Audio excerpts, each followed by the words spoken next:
जय हिंद एवरीवन, आप सभी का स्वागत है हमारे यूट्यूब चैनल लर्न विद चंदन पे। आज हम आपके लिए लेकर आए हैं जनरल स्टडीज़ का जो है top 30 VVI question.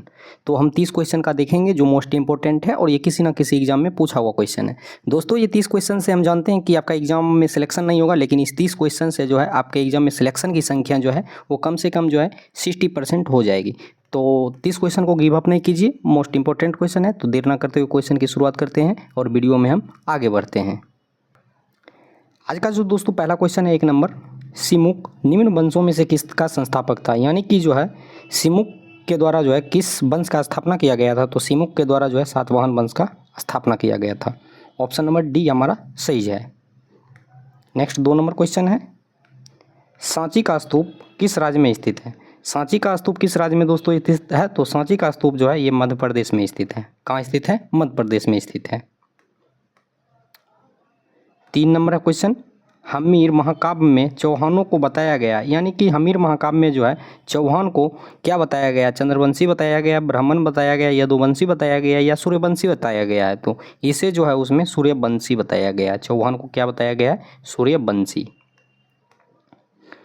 4 number question है, सैयद बंधुओं का अंत किसके समय में हुआ था? सैयद बंधु का अंत किसके समय में हुआ था? तो सैयद बंधु का अंत जो है दोस्तों मोहम्मद शाह के समय में हो गया था।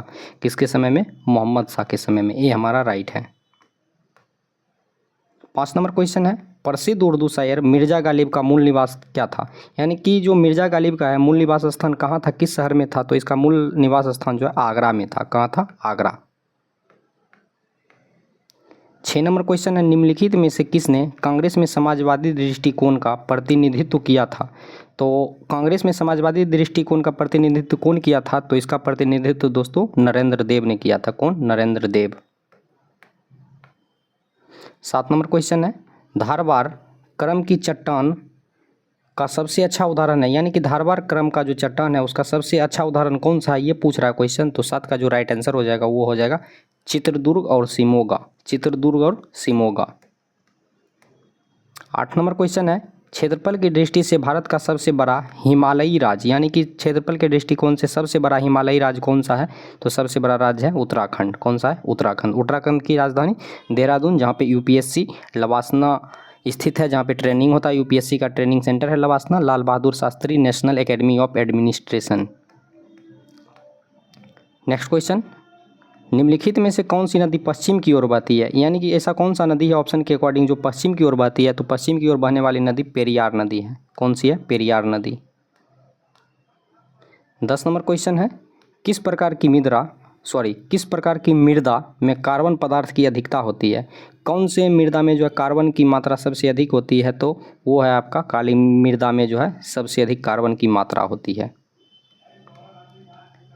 11 नंबर क्वेश्चन है, दक्षिण भारत में सिंचाई व्यवस्था का अग्रदूत किसे माना जाता है? तो दक्षिण भारत में सिंचाई व्यवस्था का अग्रदूत जो है दोस्तों ये सर आर्थर कॉटन को माना जाता है। सर आर्थर कॉटन को माना जाता है। सर आर्थर कॉटन को माना जाता है। 12 में, भूगर्भ में जिस स्थान पर भूकंपीय तरंगों की उत्पत्ति होती है उस स्थान को क्या कहा जाता है? भूगर्भ में जिस स्थान पर भूकंपीय तरंग की उत्पत्ति होती है उस स्थान को हम क्या कहते हैं? तो उस स्थान को दोस्तों भूकंप केंद्र कहते हैं। जहाँ से भूकंप उत्पन्न होगी उसे क्या कहेंगे? भूकंप केंद्र। 13 नंबर क्वेश्चन है, निम्न में से किस स्थिति में किसी भारतीय नागरिक की नागरिकता समाप्त हो सकती है? यानी कि कौन से स्थिति में जो है भारत के नागरिकों की नागरिकता समाप्त हो सकती है? अगर ऑप्शन के अकॉर्डिंग जाएंगे तो ऑप्शन के अकॉर्डिंग सही जवाब होगा जाएगा जब भारत सरकार उसे वंचित कर देगा तब उसका जो है नागरिकता समाप्त हो जाएगा। भारत सरकार के द्वारा जब उसे वंचित कर दिया जाएगा तब उसकी नागरिकता समाप्त हो जाएगी। 14 नंबर क्वेश्चन है, भारतीय गणराज्य के संविधान का कौन सा अनुच्छेद व्यक्ति के प्राण एवं दैहिक स्वतंत्रता के संरक्षण से संबंधित है? प्राण एवं दैहिक स्वतंत्रता से संबंधित जो अनुच्छेद है दोस्तों वो है आपका अनुच्छेद 21। कौन सा? अनुच्छेद 21। नेक्स्ट क्वेश्चन देखते हैं 15 नंबर, भारत में निम्नलिखित में से किस भाग में ग्राम पंचायतों के संगठन संबंधी प्रावधान किया गया है? यानी ग्राम पंचायत का जो गठन संबंधी प्रावधान किया गया है वो राज्य के नीति निर्देशक तत्व में किया गया है और राज्य के नीति निर्देशक तत्व के अनुच्छेद 40 में इसका जो है वर्णन किया गया है। नेक्स्ट 16 नंबर क्वेश्चन देखते हैं, 16 में है संविधान के अनुसार इनमें से राष्ट्रपति की विधायी शक्ति कौन सी है, कि राष्ट्रपति की विधायी शक्ति कानूनी शक्ति कौन सी है। ऑप्शन के अकॉर्डिंग अगर हम जाते हैं तो 16 का जो सही जवाब हो जाएगा अध्यादेश जारी करना जो है राष्ट्रपति का विधायी शक्ति है। अध्यादेश जारी करना राष्ट्रपति की विधायी शक्ति है। 17 में है राष्ट्रीय सुरक्षा समिति का प्रधान कौन होता है, तो राष्ट्रीय सुरक्षा समिति का जो प्रधान होता है वो है प्रधानमंत्री। राष्ट्रीय सुरक्षा समिति का प्रधान कौन है, प्रधानमंत्री। 18 नंबर है भारत का सॉलिसिटर जनरल होता है। भारत का सॉलिसिटर जनरल कौन होता है, तो भारत का सॉलिसिटर जनरल जो है एक न्यायिक सलाहकार होता है, एक न्यायिक सलाहकार होता है। 19 में है अर्थशास्त्र मानव कल्याण का विज्ञान है, यह कथन किसने कहा। मतलब अर्थशास्त्र जो है मानव कल्याण का विज्ञान है, यह कथन किसके द्वारा कहा गया था, तो यह कथन जो दोस्तों कहा गया था अल्फ्रेड मार्शल के द्वारा कहा गया था। किसके द्वारा, अल्फ्रेड मार्शल के द्वारा। 20 में है निम्नलिखित में से किस राज्य को अत्यधिक कुपोषण के कारण भारत का इथियोपिया कहा जाता है। यानी कि भारत के किस राज्य को जो है अत्यधिक कुपोषण, वहाँ कुपोषण की संख्या अत्यधिक है जिसके कारण उसे इथियोपिया कहा जाता है, इथियोपिया कहा जाता है। तो 20 का जो राइट जवाब हो जाएगा वो हो जाएगा मध्य प्रदेश को। किसे, मध्य प्रदेश को। 21 में है निम्नलिखित में से किसे प्लास्टिक मनी कहा जाता है। प्लास्टिक मनी किसे कहा जाता है, तो प्लास्टिक मनी जो दोस्तों कहा जाता है वो क्रेडिट कार्ड को कहा जाता है। किसे, क्रेडिट कार्ड को।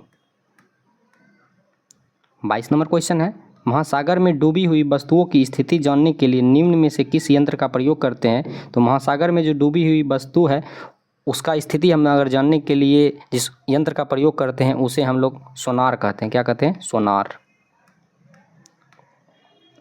23 नंबर क्वेश्चन है बादलों के वायुमंडल में तैरने का कारण क्या है, उनका कम। मतलब जो है बादल में जो वायुमंडल तैरता है उसका कारण है उनका कम क्या, ताप है, वेग है, दाब है, घनत्व है, क्या है। तो 23 का जो सही जवाब हो जाएगा वो घनत्व के कारण जो है बादल में वायुमंडल तैरता है। नेक्स्ट है रबर के वाणिज्यिक वल्कनीकरण में प्रयुक्त किया जाने वाला तत्व कौन सा। यानी कि रबर के वाणिज्यिकीकरण में जो है कौन सा तत्व का प्रयोग किया जाता है, तो वो तत्व है सल्फर। सल्फर का प्रयोग किया जाता है। नेक्स्ट क्वेश्चन मच्छर भगाने वाली हवाओं में सक्रिय रसायन है। मच्छर भगाने वाली हवाओं में कौन सा जो रसायन रहता है वो रसायन है आपका दोस्तों एलीथ्रीन। 26 में है कौन सा जीव मोनेरा जगत में शामिल नहीं है।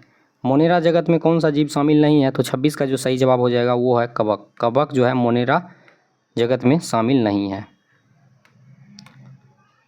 27 नंबर क्वेश्चन है सौर ऊर्जा एटीपी में बदलती है, किस में बदलती है। सौर ऊर्जा जो एटीपी में बदलती है वो किस में बदलती है, तो 27 का जो राइट जवाब होगा ऑप्शन नंबर बी क्लोरोप्लास्ट में। क्लोरोप्लास्ट में। 28 नंबर क्वेश्चन देखते हैं।